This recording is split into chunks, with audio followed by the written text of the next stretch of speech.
আসসালামু আলাইকুম সমস্ত ভিউয়ার্স, কেমন আছেন? আমি মোহাম্মদ জাকারিয়া, চিকিৎসক, মোটিভেশন স্পিকার। বিভিন্ন সময় বিভিন্ন রকম স্বাস্থ্য বিষয়ে আলোচনা নিয়ে আসি। আজকেও স্বাস্থ্য বিষয়ে আলোচনা। আজকের আলোচনার বিষয় যে কোন খাবারে কোন ভিটামিন আছে জেনে রাখুন। তাহলে ভিডিওটা প্রথম থেকে শুরু করে শেষ পর্যন্ত না টেনে শুনবো। প্রথমে একটি লাইক দিব, সাবস্ক্রাইব করব, নোটিফিকেশন অন করব, পেজে ফলো দিব। তাহলে স্বাস্থ্য সম্পর্কে নোটিফিকেশন আপনাদের কাছে পৌঁছে যাবে। তাহলে বন্ধুরা মনোযোগ দিয়ে শুনুন, কোন খাবারে কোন ভিটামিন আছে জেনে রাখুন। ভিটামিন এ গাজর, সিম, পালং শাক। ভিটামিন বি1 মটর, বাদাম, মাংস, মাছ।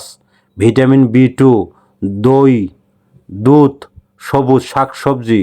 ভিটামিন 3 মাছ, মুরগির মাংস, বাদাম, মটর। ভিটামিন বি5 মাংস, ডিম, অ্যাভোকাডো।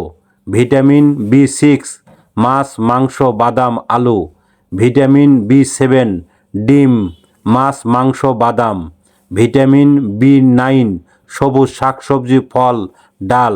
ভিটামিন বি মাছ, মাংস, ডিম, দুধ। ভিটামিন সি লেবু এবং আমলা, টমেটো।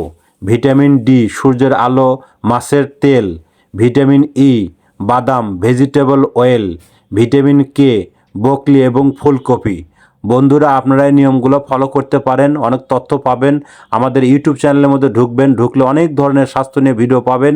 আর পরবর্তী কী ধরনের ভিডিও চান আমাদের কমেন্ট বক্সে লিখতে ভুলবেন না। আমাদের 100 বছরের প্রতিষ্ঠান বিরেস মেডিকেল, যে কোনো ধরনের গোপন অসুখ বিসুখ আপনারা চলে আসবেন। তো বন্ধুরা, এতক্ষণ মনোযোগ সহকারে দেখার জন্য সবাইকে থ্যাংক ইউ, সবাইকে ধন্যবাদ।